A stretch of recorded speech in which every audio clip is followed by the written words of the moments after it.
BNP তখন ক্ষমতায় কেন বিরোধী দলীয় নেতা শেখ হাসিনাকে গ্রেনেড মেরে হত্যা করতে যাবে? এই হত্যা মামলাটি বিগত আওয়ামী লীগ সরকারের অত্যাচার নির্যাতনের একটি রোল মডেল। যেই সরকার ক্ষমতায় থাকে তারা কখনোই চায় না যে বিরোধী দলের নেতাকে হত্যা করে সামগ্রিক পরিস্থিতিকে আবার টালমাটাল করে ফেলার জন্যে, কিন্তু আওয়ামী লীগ তাই করেছে।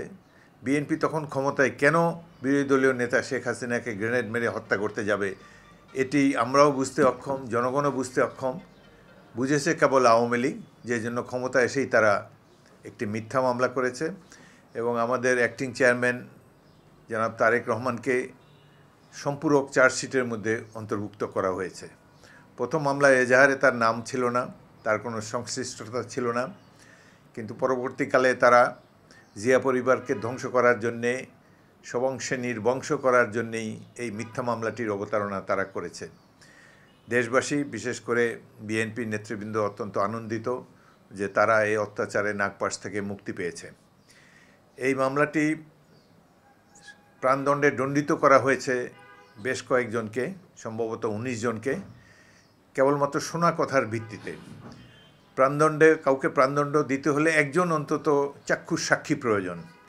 এই বেসিক নিয়মটাও অতীতের সরকার বা অতীতের বিচারালয় আমলে নেয়নি। কেবলমাত্র শোনা কথার উপরে নির্ভর করেই এতগুলো নিরপরাধ ব্যক্তিকে মৃত্যুদণ্ড এবং অন্যান্য দণ্ড দেওয়া হয়েছে। যাই হোক, আমাদের নেতা জনাব তারেক রহমান তিনি গতকালকেই জাতির উদ্দেশ্যে বলেছেন যে এখন থেকে একটা নূতন যুগের সূচনা বিএনপি করতে চায়, যেখানে ভিন্ন মতের কারণে, রাজনৈতিক মতাদর্শ আলাদা হওয়ার কারণে কাউকে যেন আর ক্ষতিগ্রস্ত হতে না হয়। আমরা আশা করি আগামী দিনগুলোতে বিভিন্ন রাজনৈতিক দলের মধ্যে সম্প্রীতি থাকবে, বিচার বিভাগ ন্যায়নিষ্ঠভাবে বিচার করতে পারবে, বিচার বিভাগের স্বাধীনতা কখনোই লঙ্ঘিত হবে না, এটাই আমরা আশা করি। কেবলমাত্র অন্য দলের সমর্থক এই কারণে যে তাদেরকে ফাঁসির দড়িতে ঝুলানোর উদ্যোগ নেওয়া হয়েছিল, এটি বাংলাদেশের জন্য একটি খারাপ এক্সাম্পল হয়ে গিয়েছে। তবে এই পতিত স্বৈরাচার যদি তার পতন না হতো, তাহলে এই ধরনের যে অসংখ্য মিথ্যাচার, মিথ্যা মামলা, গায়েবী মামলা এবং প্রতিপক্ষ দমনের জন্য যে কত নিষ্ঠুর ব্যবস্থা গ্রহণ করতে পারে, কত লোককে গুম করা হয়েছে, হত্যা করা হয়েছে, এটি প্রকাশিত হতো না।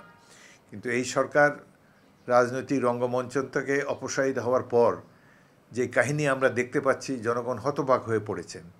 গতকালকেই ডক্টর দেবপ্রিয় ভট্টাচার্য তাদের দুর্নীতির একটি চিত্র প্রধান উপদেষ্টার কাছে শ্বেতপত্র আকারে জমা দিয়েছেন। সেখানে দেখা যাচ্ছে বছরে $16 বিলিয়ন তারা পাচার করেছে। এত বছরে কত টাকা পাচার করেছে বোঝাই যাচ্ছে। এগুলো সব এদেশের গরিব দুঃখী মেহনতি খেটে খাওয়া মানুষের টাকা।